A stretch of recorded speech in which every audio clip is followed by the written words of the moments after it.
Welcome to No Hold Time. We're back. We're doing it virtual this time, which is a fun trip. We have an amazing guest. My name's Brian Bremer, along with my co-host David Ariza. Jake's behind the scenes somewhere in the back wall. We don't know where he's at today, but we have an amazing guest, Kristi Faltorusso. I did it with more accent than probably practiced. Kristi, welcome to the podcast. Thank you so much for joining us. I'm so excited to be here. I'm excited to be part of your first virtual recording. We will see how this goes. It's going to be have great. To do a second copy. Let's put it that way.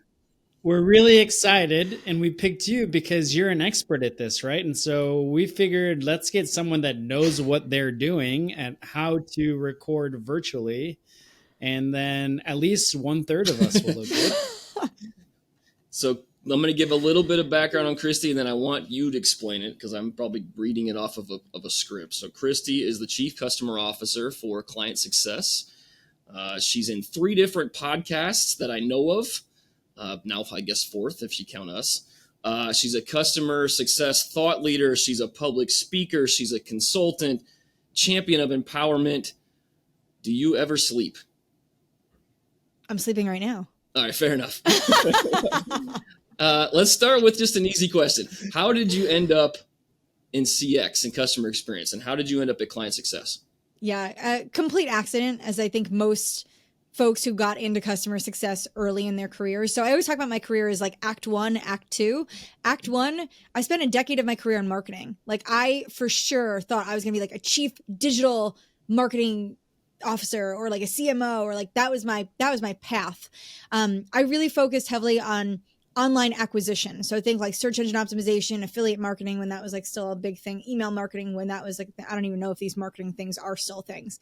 So I did marketing for a decade. And during my time as a marketer, I actually used a product called Bright Edge at 2 different companies. And so Bright Edge is a technology that helps you with your search engine optimization. And I loved their product. And like, I was such a power user. I loved the company, what they were doing. Because I was an early adopter, I also like was able to build relationships with their executive leadership team. And so one day I was like, hey, if you guys ever open an office in New York, because this is before people actually believe that you can work remotely. So I'm like, if you guys ever open an office in New York, and you should, because a lot of your customers are out here, let me know. I want to come work for you. Mm-hmm. And so in 2012, they opened up their New York office. And I think it was like their 3rd hire and came on as a senior CSM, which at that point, I was like, I don't even know what a CSM does. I didn't even know what SaaS stood for. I had no idea what I was getting myself into. Okay. But I knew their product and I was like, I'm a former customer. So like, I'm just talking to my peers. I just have to help them do what I did. So easy peasy, right? Mm-hmm. Definitely was not the case, but that is how I accidentally fell into customer success. Very good. What will you explain what ClientSuccess is, the program and the solution? Yeah. So ClientSuccess, where I am now, this is my 5th B2B startup that I've been at, where I've kind of been leading, building, transforming customer success teams is my little spiel. We are a customer success management platform. So we help customer success teams manage their customer portfolio. So I think we manage that entire post initial sales lifecycle. What we say is like from new to renew. So everything that happens once your prospect becomes a customer, our technology helps orchestrate that. And what does a chief customer officer do every day? What's your world like? Who knows? I will tell you what I have found in meeting with so many of my peers. There is no standard for what a chief customer officer does. I will say it's very much reliant on the stage of your company and like a multitude of other factors. But so for me, it honestly, my job is to be a business advocate where I'm using everything that we do with our customers to drive our business forward. So I oversee our customer success, our support, and our services organizations at ClientSuccess. Any day I can be building out strategies, working on forecasts. I could be meeting with customers. I could be CSMing myself. I could be working with product to drive the roadmap. I mean, there really is no limit to the things that I do. And I will say, I like to be the type of leader that my team can look at and say like, okay, she's been there, she's done that. There's no job too big or too small. I don't think I'm above anything. If my customers need help with an integration, I'm getting on a call and I'm going to help them. I'm going to triage something with them. If my customers need help strategizing and building out their CS programs, I'm going to go do that too. If my CEO needs help with fundraising and putting together board, I'm there for that. Like there is nothing I'm not willing and able to do in this organization. And I think that is what I love most about being a CCO at an early stage company. Would you consider it a similar world as maybe a CXO in this space anymore, or is it very different and there's just some divisions there in your perspective? I think that there is some division there. I think, unfortunately, folks use the titles interchangeably at times. Mm-hmm. And I think in some businesses, maybe there can be overlap. My focus is not necessarily exclusively on the experience, but more on our ability to help our customers achieve their goals with our solution. So listen, part of their experience will dictate whether or not we get them there, right? So it matters. It's just not my sole focus. Yeah. And so I'm probably not working as cross-functionally and as end-to-end as a CXO might. I do have a remit that I am focused on, and it is really more about, can my team help my customers get what they need from our solution? Podcasting. You have a lot of amazing podcasts. How did you get into it? When did you start? Like, this isn't just something you normally jump into. How did you end up here? So I think what it was for me is I had been a guest on enough podcasts to kind of get a level of comfortability where I'm like, I could do this. Like, I have something to say. I can contribute something. And so honestly, the first podcast I started with was actually not even one that I'm currently on anymore. It was called the CS Blueprint with with two other guys who were in the space, Jay Nathan and Jeff Brunsbach. And they used to run a community called Gain, Grow, Retain, or GGR, which is a customer success community. And the three of us actually started my first podcast that I was a host on, and we would do that weekly, and we would just talk about all nonsense in customer success. There really was no topic that was off limits. After a while, I think our careers were taking us in different directions and being pulled in a million places. So it was like, okay, we're gonna dissolve this. We're gonna stop doing it for a little while. I miss them terribly. So if Jay or Jeff, if you're listening, I love you. I miss you. But it gave me the tools, like I could go and do this thing myself. So fast forward, I did launch a podcast on my own, and that's the She's So Sweet podcast. And so that podcast is a gift to my daughter. So let me give a little context there. As a female leader, growing up in my career, I did not have people that I could look up to. I did not have mentors. I had no guides. In fact, early in my career, women were not friendly to one another because there was like limited opportunities for women in leadership. And so there was like a lot of backstabbing. There was like a lot of like yucky stuff. Like women were not over here kind of be everyone else's cheerleader and like, yay, let's all like, rising tides, lift all boats. That's not how the ladies played. So honestly, as I grew my career, what I wanted to do was give a platform to really successful women where they could share their stories and they can help empower and inspire other women. And I thought back to my daughter she's 16. We're looking at colleges now. She's got a future in STEM. She's brilliant, my kid. She is far smarter than my husband and I. And I wanted to show her that women can go do anything. You can be anything. You can do anything. Nobody's path looks the same. Everyone has a different story. Everyone has a different background, but your possibilities are limitless. And so that was really where She's So Sweet stemmed from. And I wanted to not make it about me interviewing chief customer officers because I talk to them every day, but rather let me talk to all C-level women. And so I've got chief product officers, CEOs, CFOs, chief people officers. I've got women in all different leadership capacities sharing their stories and inspiring other female either leaders or folks that aspire to be leaders. And that was really, like I said, it's a gift that I feel like I'm giving to our future generation of future leaders. That's awesome, Kristi. I will need to introduce you to our president, Becky Jones, who does a lot of the same things. She participates a lot in the CCW Women. So we'll introduce you to Becky. I think you might enjoy having a conversation with her. On top of that, appreciate the thought process. Brian and I are both girl dads, and in the sense that we want to empower our girls to be awesome and independent and successful. So, thank you for putting that kind of content out there, and having girls like ours have someone to look up to. So props to you, and thank you for that. Brian loves to just jump right into business, and I think we skipped over some things. I do want to talk about your podcast more because I have some questions and thoughts, but I think we skipped over something really fun that we should talk about. Is I heard you were a child model.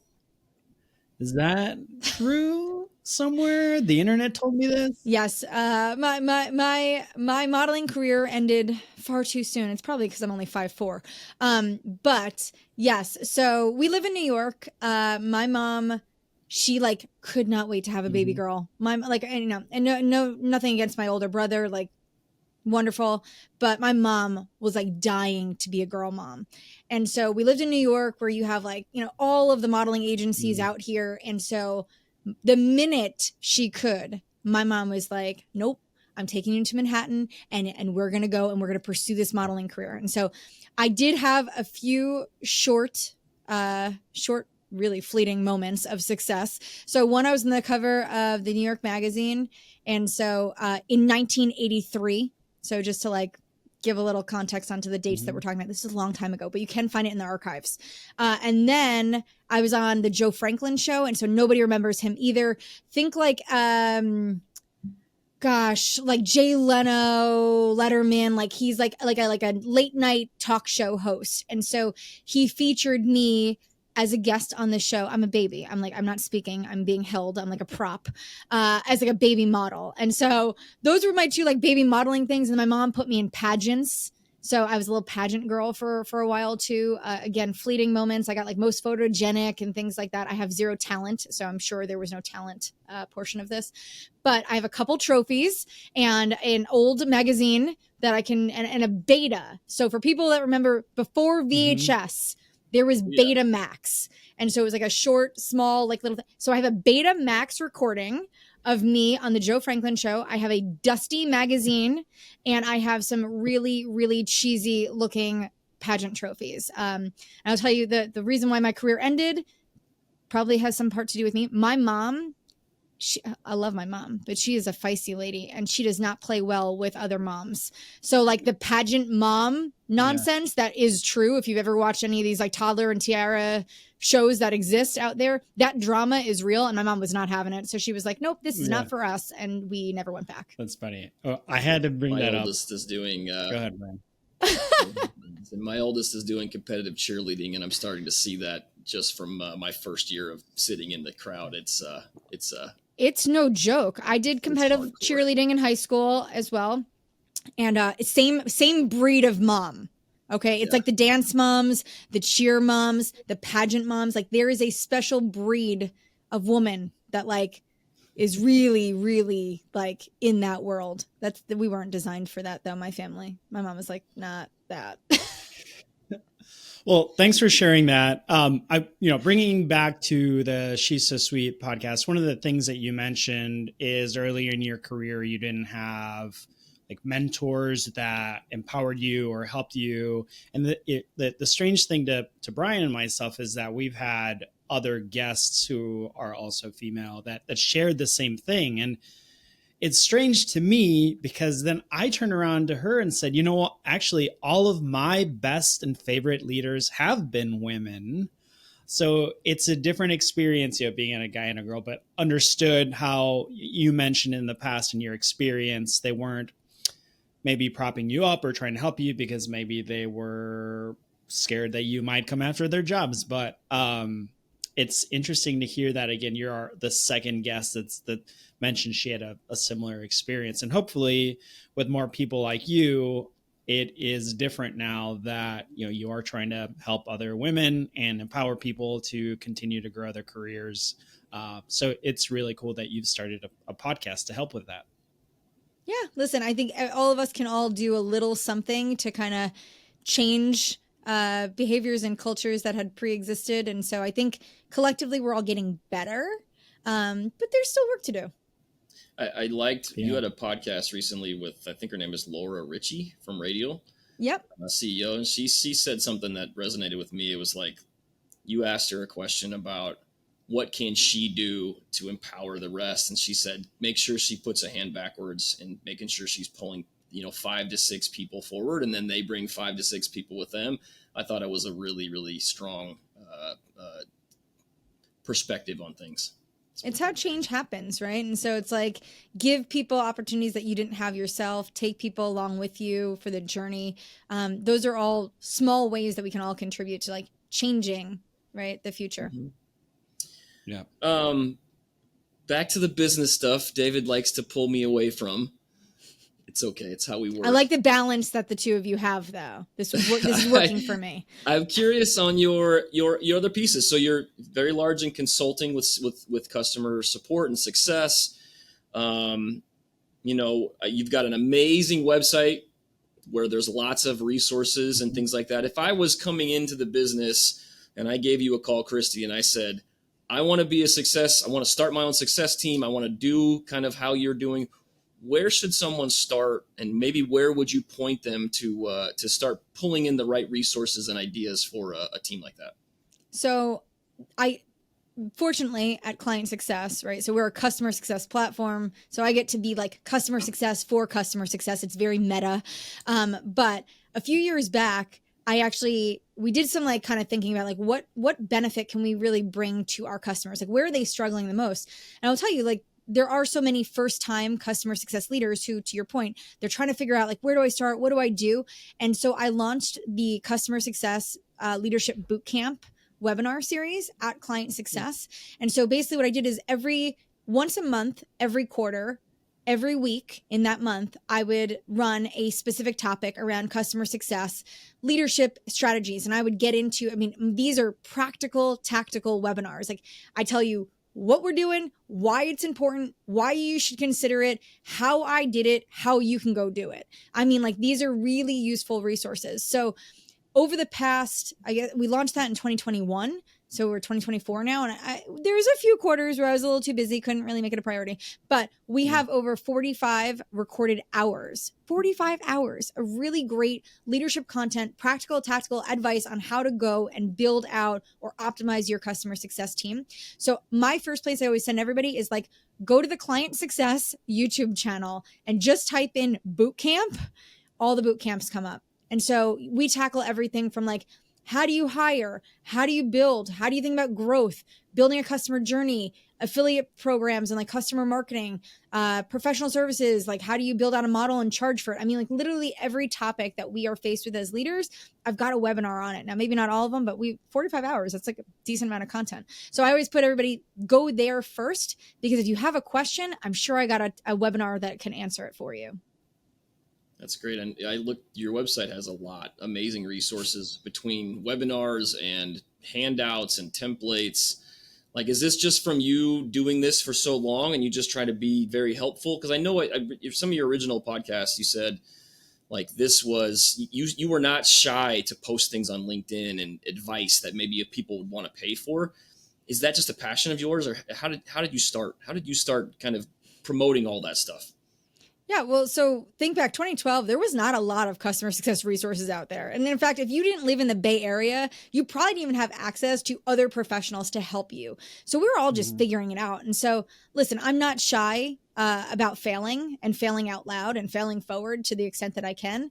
So for me, I had to just figure things out. It is a lot of trial and error. But I always think like, if you figured something out, like the best thing you can do is like pay it forward, right? Like give it to somebody else. So like, don't let them reinvent the wheel. Don't let them have the same struggles that you had.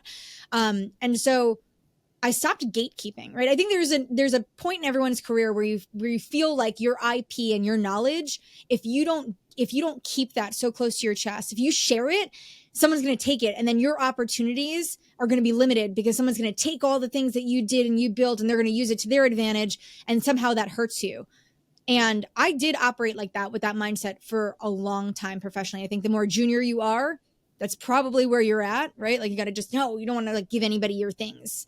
As I got older and more mature and I learned, I was like, okay, no, if you give everybody these things, Like Yeah. we all grow together, and your knowledge and your experiences are still super valuable. So all the templates and all the advice and all the books out there doesn't matter. It doesn't take away from your experiences and the things that you've learned along the way. And so there's still value to you, right? Like you're not only as good as these resources. So I started sharing all of these things out there. It wasn't until probably like a year ago that I started to monetize things a little bit. Like I've got a ton of templates on my website.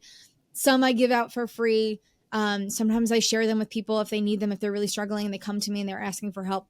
But they're cheap. They're inexpensive. I put them up there because, I think there is some value to what I do, but I do believe in this idea of like selfless giving, right? How can I help other people get better, start from a different place, have an advantage that I didn't have? And it's just part of, I think, my mindset and what's allowed me to feel good about giving back to the community.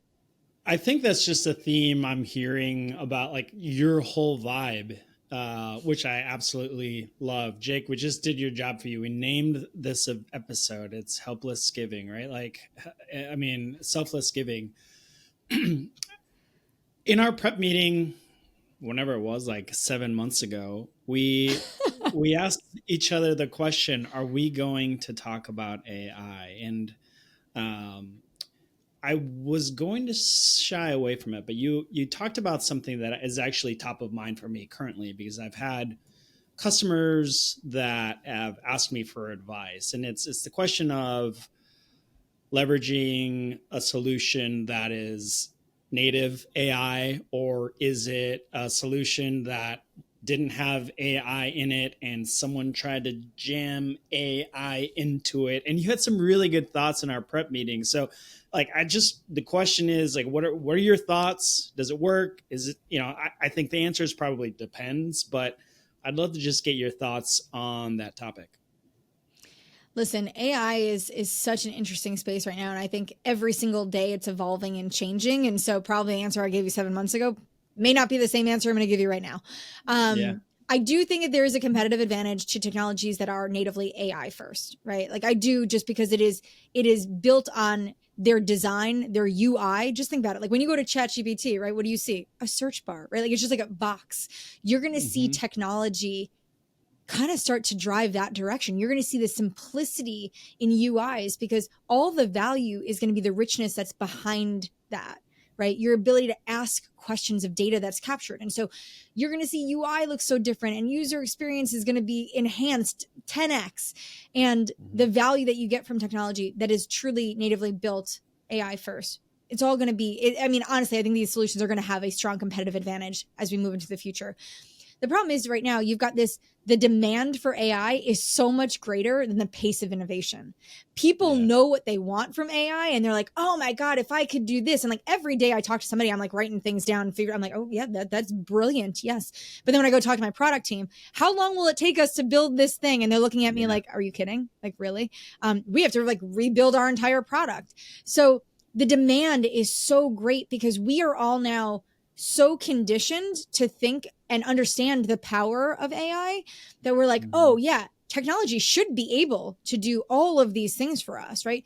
It should be our personal assistant. We should just be able to ask really smart questions, and AI should just be able to give us the answers and tell us what to do and when to do it and how to do it. And that's true.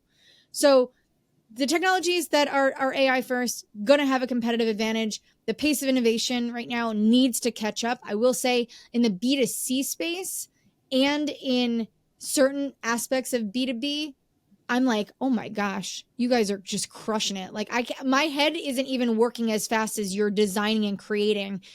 And the innovation is just amazing. In the B2B space though, I feel like it's like you hear that music like do do do do do do do, like we're just like a bunch of Oompa Loompas trying to figure out like how do we catch up and get there faster. But it's going to be super disruptive, and that's just the reality of it. So I think your AI, yeah. We tend to find similar patterns, Kristi. Like we most of our business is done with B2C, and the use cases are fairly well defined ish. They're the mass amounts of quantity to do things between voice channel and web channel and all that stuff. You can do the right things. When you get to B2B, there's still so much email and so many legacy systems and so many disparate systems, and you're seeing some of the same stuff we do. So And it's sad, right? Because I'm like, we should all be so far ahead of where we are, and it's like almost like we can't get out of our own way. Listen, now all that to be said, I do see some really cool things happening in B2B. And I mean, listen, I get the privilege of speaking with so many founders who are just building really interesting stuff. And they're always trying to like pitch me their products. And I'll get on every demo that I am invited to, because I'm like, I just want to, like, what are you doing over there? I'm just like curious. And I'll tell you, like, some of these products, man, I'm like, you guys are onto something. It is really, really impressive. So I think we're going to get there. And I think it's this kind of like slow down to speed up that we all had to navigate, because it's like we had to be very thoughtful about where do we want to go? How do we want to innovate? How do we want to include it into the product? Really, what makes sense? Technologies that I think acted and responded too quickly, too soon, and weren't very thoughtful about it. Those are the ones that I think feel a bit hacky, because they felt like this need that like AI is a thing. And if I don't have the ability to put AI on my website, I'm going to be 100 miles behind everybody else. I think that did a big disservice to them, because now they're having to undo a lot of that. It was wasted effort. It was in vain to throw some words into marketing. And now they're having to rethink things and kind of re-strategize. So I think if you were smart enough to slow down, to speed up, it's going to serve you well. I think if you tried to like just put some AI into your product, it's probably trash. And so good luck on doing that. Can I put you on the spot a little bit? Is there any product that was like, that's really cool? You don't have to put a brand or anybody to it. Is there anything that just kind of, made your eyes wide and go, wow, you're onto something? I mean, listen, I love the ones where I feel like the UIs are very slick and sleek, and I don't have a lot of buttons and a lot of options. Anything that anyone puts in front of me where it's just like an open box, and I get to creatively think, or they're giving me cool prompts, and it's like, oh, wow, like you're triggering ideation in me that I hadn't thought about. Oh my gosh. I'm like, give me that all day, because I also don't like a lot of stuff. I'm a simple, clean tech girl. Like, I want my products to be very clean and intuitive. So the more simplicity I'm seeing built into these products that just give me that like ChatGPT or Jasper, but these simple vibes of like what the AI native products are doing, I'm like all about that. But I will tell you the use cases, man, some of these products are solving things I didn't even know were problems that I had. And then I'm like, yes, I hate that I have to do that. I didn't even know I could think about that differently. So there's some products out there that are pretty cool. What's next for you? You writing books? You're running for office? What are you going to do next? It sounds like All you of have the your plate things. full. None of that. Okay. So like I started a book a year and a half ago. I have not published a book. So that should tell you all about where I am in that process. Yeah, that's like a full-time job. So that just kind of sits there. That's a passion project that just stares back at me and judges me all the time. Kind of like a Garmin watch, if you have that, or your Whoop telling you you're a little undercharged. Yeah, so I got that. It's on my list. It's started. It's evolved a few times. It will continue to sit there looming over my shoulder until I have some more free time. Honestly, I don't know. I'm kind of just like, I love what my job affords me to do. To be very honest with you, like I feel like there's very few people that feel blessed every single day. And my job is not easy. My job is hard. And I always say being in the profession of the customers you serve, it puts you under a different microscope, right? So I'm like a CS leader serving CS leaders, which means everyone is watching everything I do every day, either because they want to emulate it, or they're going to tell me that what I'm doing is trash because they would do it differently. So it is a very hard job I have, but I feel fortunate to wake up every day and like be able to serve my community. So, I don't know that I'm thinking too far ahead into the future. I really love the work I get to do at ClientSuccess. I work for some really great leaders and with some really great leaders, and I'm a people person first. So I'm not chasing compensation. I'm not trying to just find myself on a rocket ship. Those things are all cool. I'd love to retire earlier than my parents did, but for me, it's like I want to do really cool work every day with customers that appreciate it and people that appreciate me. So I don't know, kind of just really enjoying my job. That's awesome. Thanks for sharing that. We ask all of our guests this question, and hopefully you remember what your answer is from 7 months ago. But definitely not. Can you share a customer experience, a positive or negative one that you have had that you could share? We've had everything from airlines. Everyone wants to talk about the airlines. Most of them have been bad. I had one good one. We've had like pest control that was a positive. So anything that you've had recently, good or bad? I have such a good recent one. So it's definitely not whatever I told you, because I literally had this experience on what's today? On Monday. Okay, so it's today. We're recording on a Thursday. So this is like so fresh. I even like drafted a LinkedIn post. I didn't post it because honestly, Hurricane Milton has had my heart. I've got a lot of friends and family in Florida, have not been able to think about anything outside of that. But I have this post ready for when I'm ready to post it. So you guys are going to be the first ones to hear it outside of my husband and my mother and my daughter who had to live this with me. So my daughter's on her varsity soccer team. She's in high school. She's 16. Her coach, the head coach, she's getting married this weekend. So I'm one of the moms that's very active on the soccer team. Like I love to help however I can. One of the assistant coaches texts me last week and says, hey, we're going to do a team bridal shower for coach on Monday. Are you still interested in helping? I said, absolutely. Whatever you guys need. She goes, we need dessert. Kristi, can you help us with dessert? I said, yeah. What do you have in mind? I want to like make your vision come true. She goes, I would really love it if you can do cupcakes and like arrange the cupcakes in the shape of like an engagement ring. I'm like, done. I've seen this on TikTok and I've seen this on Instagram. There's a billion pictures. It's not an innovative idea, but beautiful. Yes, got it. How many cupcakes do we need? We need 40 cupcakes. On it. Don't worry about anything. What time do you need me there? You need me there at 4:00. Done. Don't worry about it. Don't think about anything else. I'll be there. 40 cupcakes. So I call my local bakery. And I tell them, I'm like, hey, I call them the day after this woman told me, so 2 days in advance of when I need them, which is perfectly fine for a bakery, right? They're making these things fresh. I say, I need an order, 40 cupcakes. I'm going to text you a picture of what I want it to look like. Here's what I want the inside of the box to say. Just congratulations, coach. Here's how I want them decorated. Here's the colors. Cool. Do you want to pay up? Do you want to pay in full, or do you want to put a deposit and pay the rest when you pick up? Nope. I'm going to pay in full. Here's my credit card. You're going to charge me $6.25 a cupcake. I don't care. That's fine. Here's my credit card. Over $200 in cupcakes. Fine. Don't worry about it. Okay. And it'll be ready for 2:00 pickup. Okay. I need them for 4. So I said 2:00. I want them to be fresh. So like take your time in the morning. My mom, who is helping me because I'm like, Ma, I'm on calls until 4. So I need you to go to the bakery, pick these up. She goes, I know sometimes that they run a little late. I'm going to call them at 2. Make sure that they have it and it's ready for pickup. I will pick up at 3. I'll meet you at your house right after that. Perfect, Mom. Thank you so much. My mom calls them at 2. Cupcakes are ready. Great. My mom goes, okay, I will be there shortly to pick them up. Please have them ready. My mom gets there at 3:00. 3:40, I get a text from my mom. I'm like, why is my mom texting me? She goes, they don't have all your cupcakes. I go, excuse me?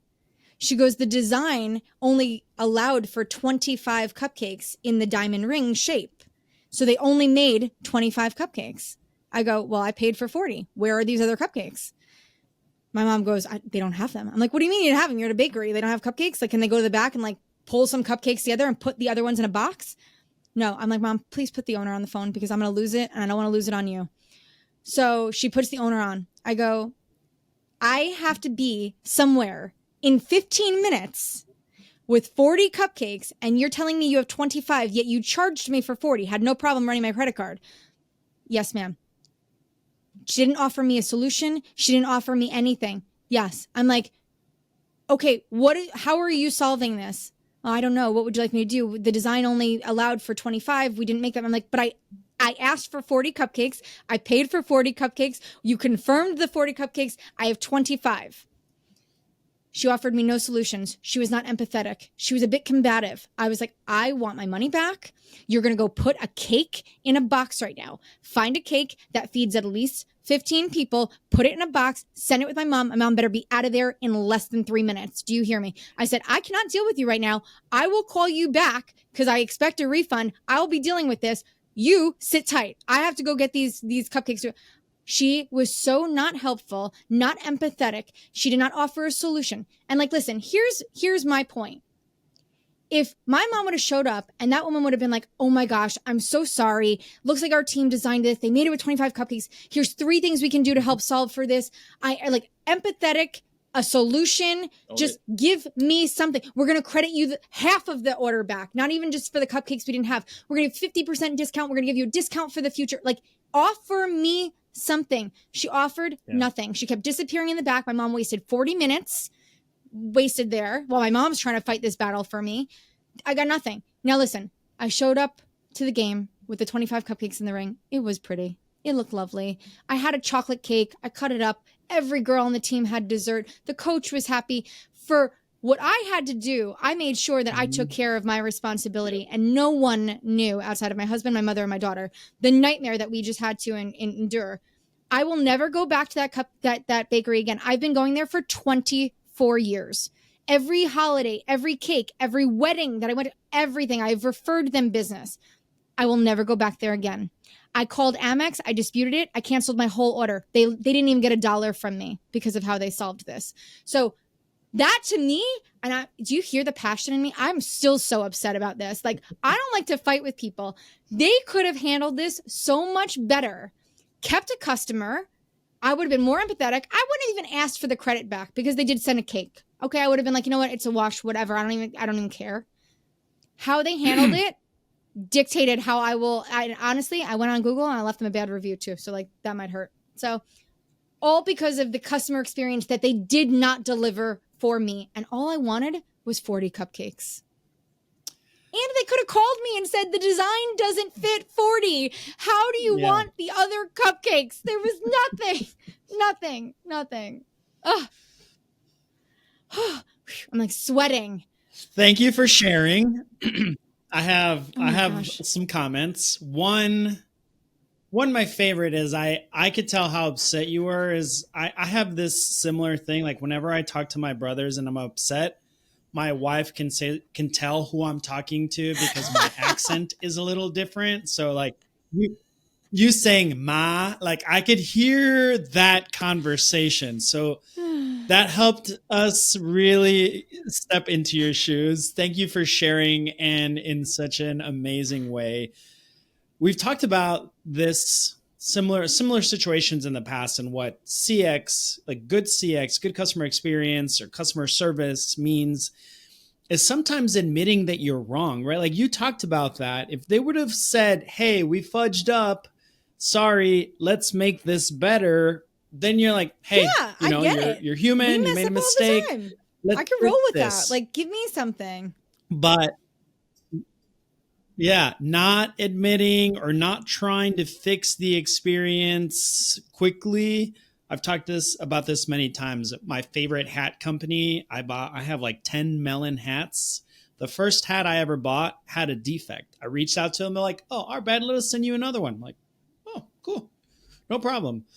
So thanks for sharing that. That is frustrating, but I really also love the fact that because you are who you are, you addressed the problem without anyone else knowing what happened.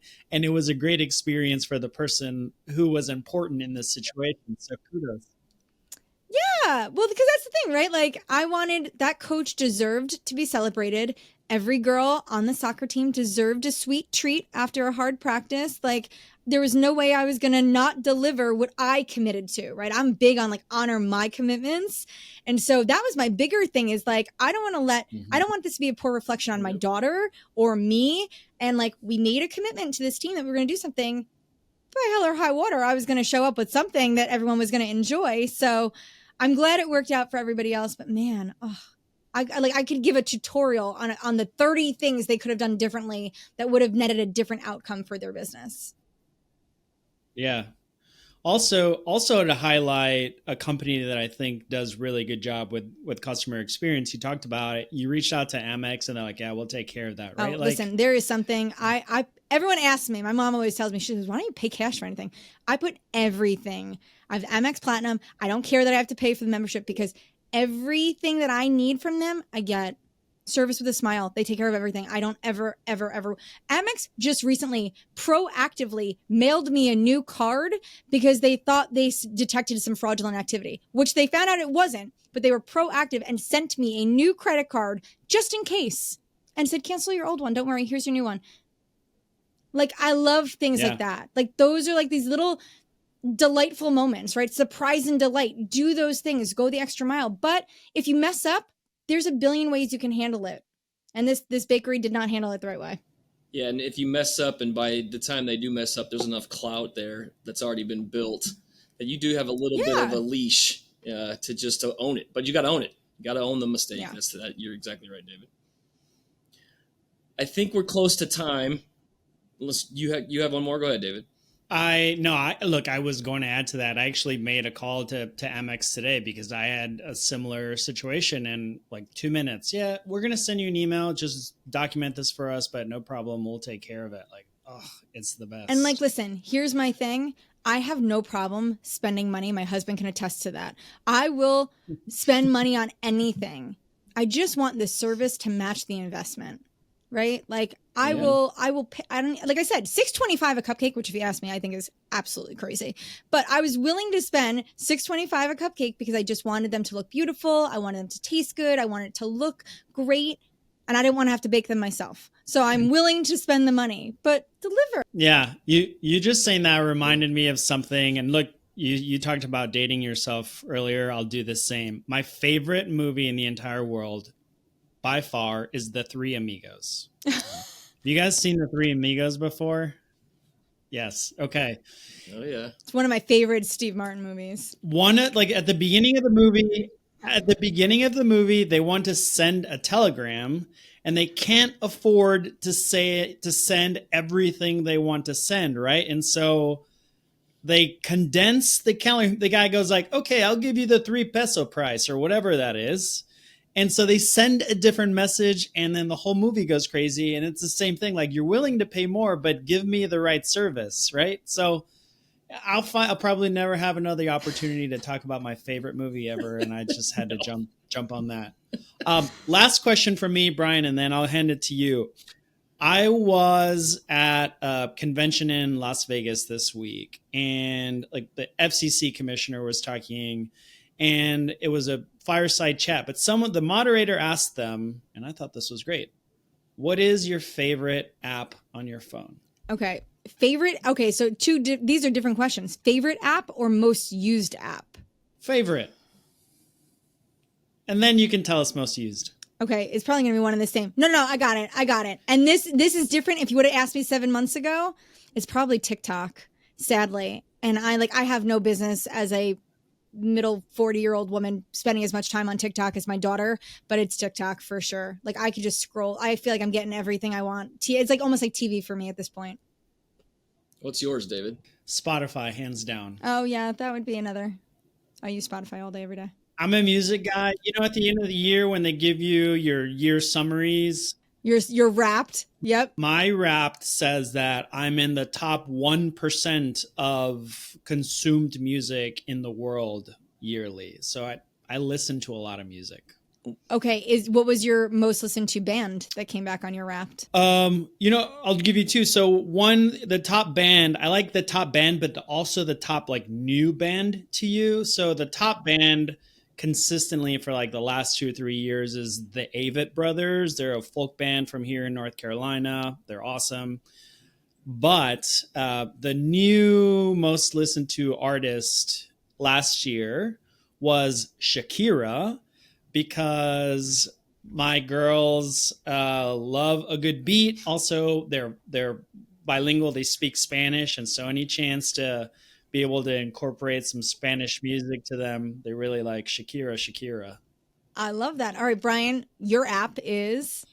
So I'm going to have to say it's a toss-up between Uber and Google Maps, because I find myself wandering downtown big cities often, and I get lost, and I have to hit Uber to find. And then you have to Uber, to get home sometimes. So I just think it's easy. I hit the button, tells me where I'm at, picks me up, yells at me if I don't show up at the place I'm supposed to be at in 5 minutes, and then that's good. Listen, I think there's some beauty in the simplicity of all these apps that are available to us now. Yeah, the Concur integration with Uber is great. I'll give you props for showing me how to do that, Brian.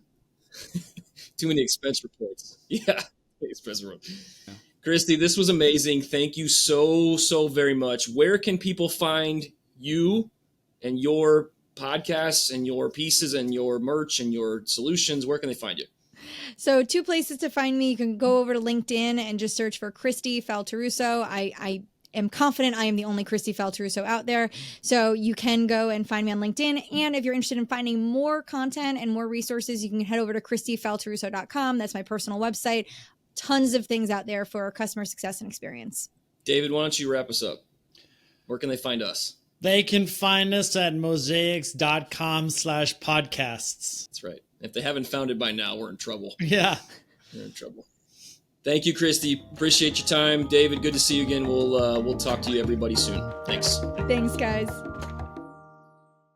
I want to make sure I'm pronouncing your last name correctly. You're going to say it first, and then I'll correct you. Faltorusso. I mean, it's like better than if I said it myself. You're ready to open a pizzeria. You sound legit.